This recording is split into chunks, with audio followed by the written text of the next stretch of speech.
perfect, different, special, many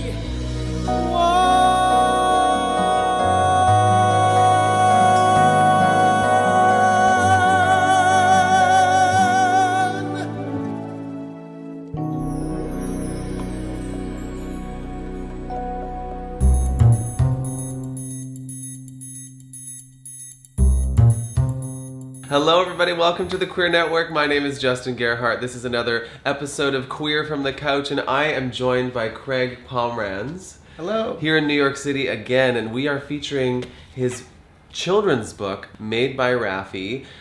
When was this made? When was this book published? The hardback was published in 2014. And then last year the paperback came out. Amazing. Well, let's dive into just the making of this book, because you're more well known as a singer. You have actually a very impressive resume as a singer. Thank you. So how did you end up making a children's book? My godson was feeling sort of out of sorts, Okay. and that he didn't fit in with anyone, and he had sort of challenges, and so I wanted to give him dance lessons because I dance, and his parents didn't want to do that. So instead, I gave him knitting needles and yarn, and he had an hour-long bus ride, and he would knit to school, and he started knitting. And then people started thinking, why is this little boy knitting on the bus? And started teasing him about it, and he was incredibly focused. And then one day he came home and he said, is there such a thing as a tom girl? Oh. And there is no phrase tom girl, or no word. Which is interesting. Why that never was a thing. Because tomboy is in this day and age sort of a positive thing. Yeah. And I was even thinking, for my sister growing up, she was a tomboy. Yeah, and you're assertive, you play athletics, whatever. Yeah, and I immediately thought, there were so many things about this, because I immediately thought, that's a story. Yeah. Because there is no such word. Yeah. And I also, in thinking about that, I was thinking how tom girl, there's already such a negative thing about how we feel about girls anyway. And what does that say to girls? Yeah. To attach that word girl to something weak. I paraphrase Gloria Steinem all the time, and she said something, if I can remember. So it's like, we have finally learned how to start teaching our girls to be more like boys, but very few parents have the courage to have their boys be more like girls. Right. And I think those messages are really powerful. Because I believe we all have the feminine and masculine in both of them. Absolutely. They exist in us both. Absolutely. And I don't believe in generals and generals. And so, that's exactly it. It's you should be open enough and evolved enough to experience and try on all sorts of skins to find out who you are. How else can you know who you are? So let's actually get into a little bit about what this book is really about. I mean, you've talked about why you wrote it, but what is the story of Rafi all about? So it's about being different, and it's about how it's not just about having the support of friends and families and teachers or caretakers to support whatever it is that makes you a little out of kilter with the rest of the people. It's about, if you stick to it and you believe in it and you find yourself in something, then people start to respect you for who you are, and you find your authentic self. So in the book specifically, what does Rafi find that he enjoys? Well, he starts to knit, and it's a true story. Okay. I could have brought out the scarf. Oh, nice. So because he started knitting on the school bus, which is, I think I said, was an hour and a half journey. Yes. But he didn't know how to stop, because he never. So the scarf is literally like across the room. And do you knit as well? No, I don't. Okay, I learned to knit from my grandmother. Oh, and it was like a skill that I thought was so cool. But I remember thinking, like, nobody else is doing this. It's weird, because when you think about not just knitting, but that's a good example. Design. Most of the famous designers in the world are men. Yeah. Most of the famous chefs in the world are men. I mean, all these sort of activities that, as a child, you're sort of suppressed from doing, because people are like, well, you don't want to. You think women only do them. Yeah. Which is just not really the case. Yeah. So it was anyway. It became important to me because I was a professional actor when I was 11. St. Louis. I'm from St. Louis. St. Louis has the largest outdoor theater in the country. Hey, the Muni is the largest outdoor theater in the country. Oh, it's At fantastic. the time, it was 13,000 people. Yeah. Anyway, so I got my start there, and that was odd. Yeah. I missed school sometimes because I was either doing model shoots or I was whatever I was doing. Yeah. So I understand, but I'm not the only one. I mean, I understood what it was to feel different, but the fact that I was making a living and that people seemed to think, oh, well, he's actually talented, then they respect you for it, and then it becomes who you are, and it's different than the unknown. Yeah. Which is really ignorance. It's all about the unknown of like, I'm frightened of you because I don't know why you do this, and I don't know anything about it. Yeah. Just a little bit more even about the storyline. Sure. I would like to just hear you describe the storyline of Rafi. What happens is that he's going to school, and all the kids are loud and noisy, and they say things like "dude." This is all sort of true, and he's like, "I don't speak like that, and I don't know who these people are." Yeah. So he starts to sew and knit because he sees a teacher sewing and knitting, and she teaches him, and he loves the idea of just being focused and quiet, and he starts to do that, and then what happens is that. People were teasing him, but one day in class the teacher says, "Oh, we're doing a play," and Rafi says, "Well, if you're doing a play, what is it?" And they say, "We're going to have a king and a prince or whatever," and he says, "Well, they should have capes and clothing," and so he decides to go home and he makes a cape. Amazing. And then he goes to the bully. The person who was really bullying him is the one they decide is going to be the prince. Okay. And so Rafi brings in this cape, and the prince is like, "Well, I'm the prince. I should have the cape." And then he's like, "Oh my God, I'm the prince, and I have a cape to prove it." And then everyone's like, "Oh, I want something designed by Rafi. He's going to be a famous designer. And he's going to make me a sweater, and he's going to make me." And that's basically, he becomes a part of the group in his own way. He found something that he so loved, passionate about, and there was nothing stopping him from figuring it out. Yeah. Just like an athlete who like wants to know everything they can about every player, every type of stick, it's all the same thing, but celebrating this with a different skill set. When I like that he was so focused that he sort of didn't see any of the discouragement around him. Yes. So that he was able to, everything else, even the teasing, was able to sort of roll off his back because he had the support of the fact that he was accomplishing something. He was following through with it. And his parents and other friends were very supportive of it. And I think that was beautiful to show that the parents were actually supportive, showing that story, because that exists too. Obviously, we do know that there are lots of parents that maybe wouldn't be, but we also need to show people that there are parents out there that have been. I think it's important because one of the stories that I tell is all as evolved as many parents are, and they say things like, my son wants to wear high heels, and that's fine, I don't care.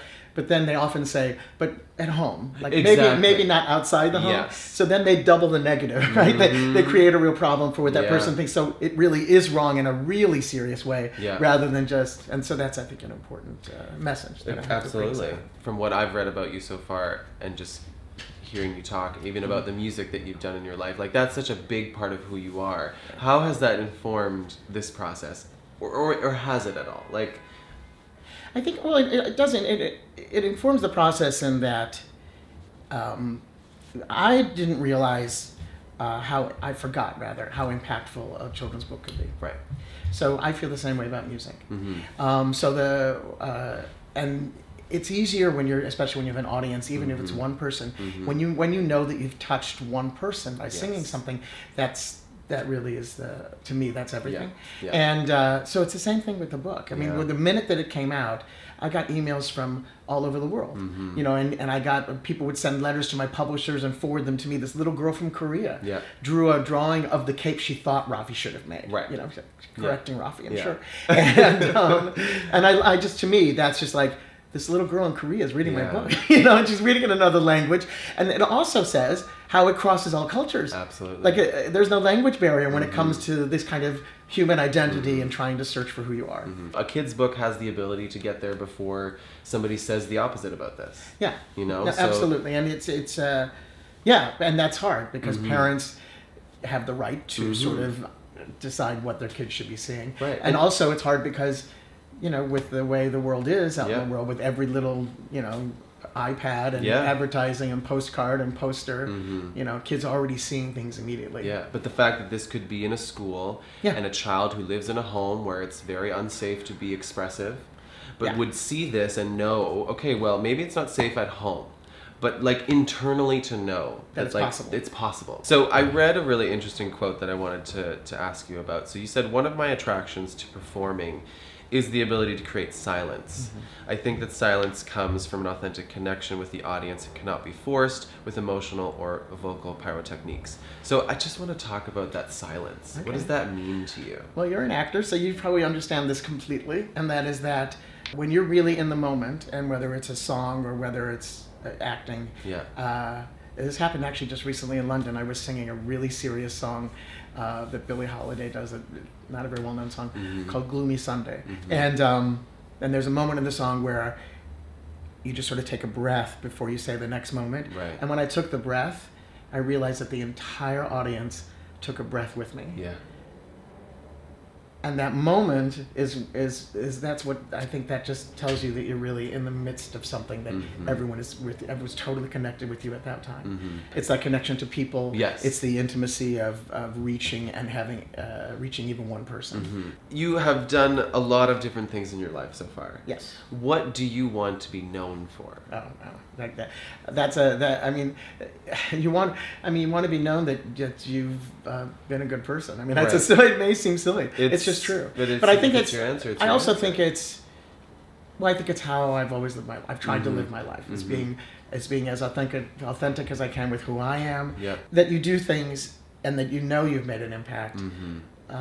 That's sort of everything, and it's a good impact. Yeah, and there's a legacy here. And if it's a challenge, that's okay. Yeah. You know, I mean, I don't think I want to be provocative in a negative way. Yeah. But to be provocative, it's if a challenge, if it continues a conversation, and if it makes people, I want to seek out what this person has to say. Right. I think I have a lot to say. Yeah, so, absolutely. So so that's what I want to be known for. Do you think there's another book, or is this a medium you want to work through again? I've written 3 other books. Okay. They're not being published yet, and I'm having trouble publishing one, unfortunately, and it's the most important one to me. Yeah.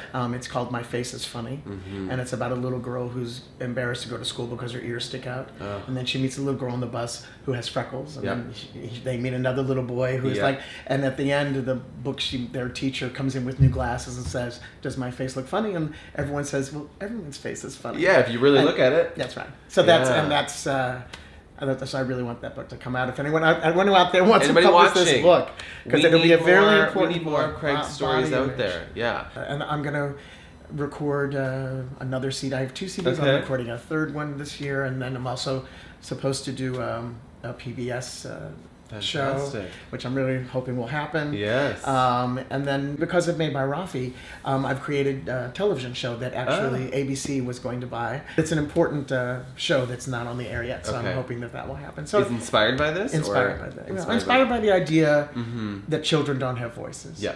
Kids have a voice and they have something to say. Yeah. And but there's nothing on television that gives them that voice. Yeah. So I created the show that would do that. Amazing.